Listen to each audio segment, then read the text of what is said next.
Welcome to Mr. Erbac's Gaming.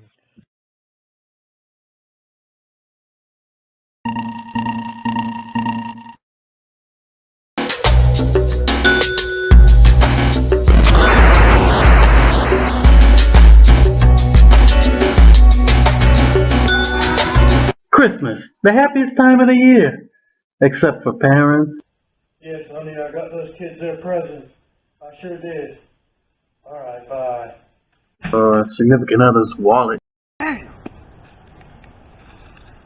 Bruce Wayne is a billionaire, but while you're raking up leaves for the winter, in Gotham City, the Batman has bigger problems, taking on hardened criminals who have a price on his head. We got a flying rodent problem. 500K if you can get rid of that flying mouse. Yeah, I got your file right here.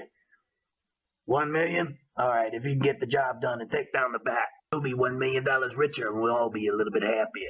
In Batman Returns, which takes place during Christmas time, he has to deal with the Penguin, Catwoman, and the Red Triangle Circus Gang. Though most people played the Super NES version, Batman Returns also had versions on Game Gear, Master System, Sega Genesis, Sega CD, the NES, Amiga, MS-DOS, and handheld Tiger games. I'm focusing on the NES version of Batman Returns, which was released January 1993. Some sites had it listed as released December 1992, quite a bit after the movie came out, probably not long after the home video release.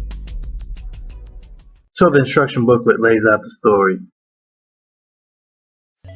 The festivities began. At one time, Gotham City lay covered with a shroud of fear. Crime filled every nook and cranny of the city as gang bosses grew fat and powerful. The ultimate leader was the Joker. The green-haired madman with the killer smile took over as no mafia don ever had. Nothing stood between him and total control over Gotham City, except Batman. The arrival of the Batman sparked a renaissance in Gotham City as the citizens reclaimed the city. The Dark Knight served as her ever-vigilante protector. Now the city is preparing to celebrate the Christmas holiday. The annual tree lighting ceremony is set to take place in Gotham Plaza, with the lovely Ice Princess prepared to flip the switch after the mayor gives his traditional speech. The mayor wants to keep the tone positive. He knows Gotham City is on unrest lately. There have been a constant stream of reports filtering in from Police Commissioner Gordon's Office of High Crime in the inner city. The plot, which is laid out from the beginning of the game to the end, is of course based off the movie, but if you haven't seen the film itself, this leads to nothing being explained.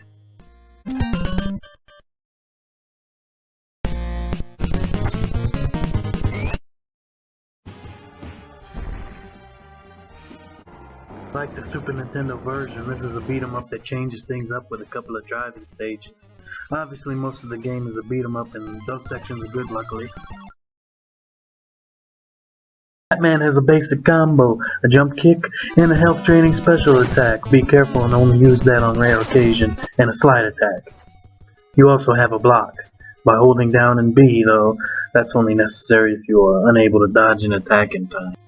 You can also switch out to your batarangs with the select button, but they come in a limited supply.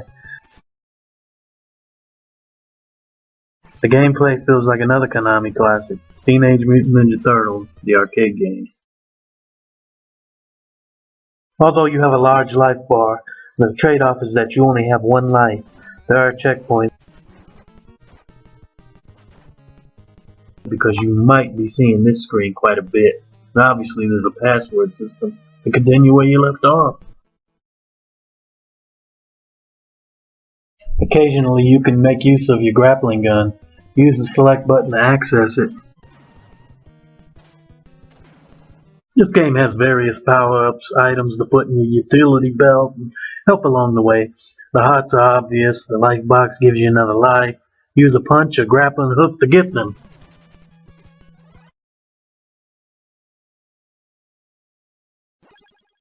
The test tube has to be seeked out as it is not in plain sight. If you find it, it will help you immensely in your fight against Catwoman. The Bat Disc adds another weapon to the Batmobile section. The coin can only be found during the Bat Ski Boat section. The game has 6 levels, most of them have 3 parts, the third part being the boss. You will recognize the locales and enemies from the film this is based on. Like the movie, the Bat Ski Boat section is right before the final confrontation with the Penguin. Two driving sections are a fun break from the normal beat-em-up action. The Batmobile section is a scrolling shooter, and as fun as it is, it's sadly short. The same with the Bat Ski Boat level, which is more like a bonus level, but it's a cool bonus to get to use two of the Batman's vehicles, especially the Batmobile. Graphics in this game push the NES to its limitations. The color palette matches the dark and moody style from Tim Burton's film. The backgrounds are fantastic. The character sprites are small but easy to recognize with a variety of enemies from the film. Batman looks and acts smoothly. The cutscenes look good too. The sound effects are standard for a beat-em-up. The music is pretty good, as you can expect from a Konami game. The SNES version had an orchestral, more movie-like soundtrack. This one has the Konami game style sounds you've come to expect from the NES.